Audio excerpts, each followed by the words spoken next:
Inciso 2. Se tiver sido condenado por outro crime doloso, ou seja, ele tem que ter sido condenado, óbvio, né? Por outro crime. Se ele está falando outro crime, significa que ele está reforçando o que ele já disse. Não cabe para contravenção. Além disso, outro crime doloso, ou seja, tanto o crime anterior quanto esse novo crime, os dois têm que ser dolosos. Não cabe culposo. Em sentença transitada em julgado, ressalvado a questão do retorno à primariedade, né, passados 5 anos. Ou seja, se o sujeito for reincidente. Aí aqui é uma tristeza. Por quê? Se o sujeito for reincidente, o juiz pode sim fundamentar a ideia, né, de que ele vai voltar. E aqui é um problema para o nosso cliente de hoje. Então, o primeiro argumento que nós vamos ter que enfrentar, por mais que estou me estendendo na aula, tá, é esse aqui, ó. O nosso cliente realmente tem uma chance dele reincidir. Eu já antecipo qual é o argumento contrário, tá? Qual que é a chance dele reincidir? Ah, ele pode voltar a praticar isso. Realmente, mas aí é a profissão do cara, né? Você não quer que o cara pare de trabalhar. Né? Então, esse é um argumento mais utilizado.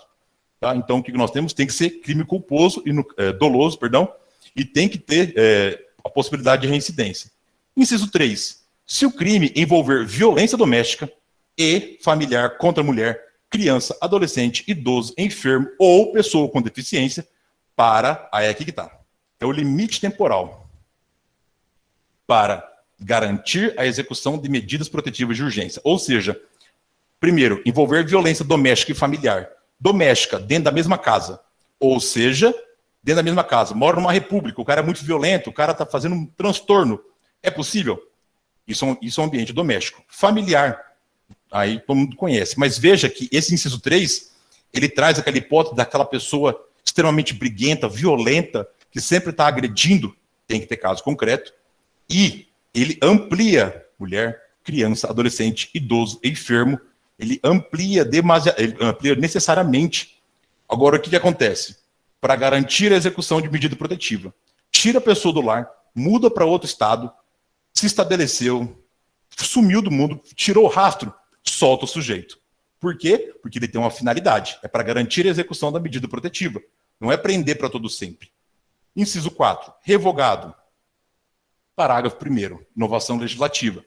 Também será admitida a prisão preventiva quando houver dúvida sobre a identidade civil da pessoa ou quando esta não oferecer elementos suficientes para esclarecê-la, devendo o preso ser colocado imediatamente em liberdade após a identificação, salvo se outra hipótese recomendar a manutenção da medida.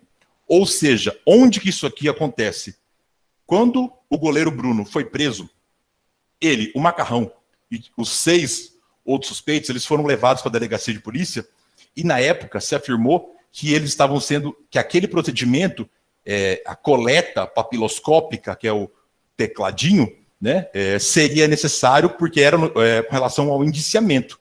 Os advogados empinaram a carroça. Por quê? Porque prender alguém preventivamente para coletar digital não tem qualquer sentido. Ou seja, eu posso prender alguém preventivamente quando houver dúvida sobre a identidade civil. Ou seja, o cara me deu um documento bem mal falsificado. Eu não sei quem é esse sujeito. Por quê? Eu posso prender ele, veja, se houver elementos, sim. Eu vi que o sujeito fez uma atitude extremamente suspeita, enganando uma mulher no centro, e eu não sei se esse sujeito tem mandado de prisão, se ele é um cara violento, se ele está fugitivo. Então, identifiquei o sujeito, vi que ele não tem nada, identifiquei por outros meios, tiro da prisão preventiva. Tudo por ordem judicial. Então, quando o goleiro Bruno, no caso, e os outros suspeitos foram presos e, com relação ao inquérito policial, tentaram coletar digitais, era para identificação civil. Não é necessário coletar digitais, no caso do inquérito policial. Então, aqui, quando a gente fala identificação civil, é possível coletar digital? Sim, se não houver documentos. Encerrou, libera o sujeito. A não ser que outra medida recomende. Por exemplo, ter um mandado de prisão contra o cara. Ou então, o sujeito me entregou 10 documentos. Eu tenho esses 10 documentos. Os 10 com nomes diferentes. Eu não sei quem é o cara. Então, mantém a medida por enquanto. Solucionou? Solta.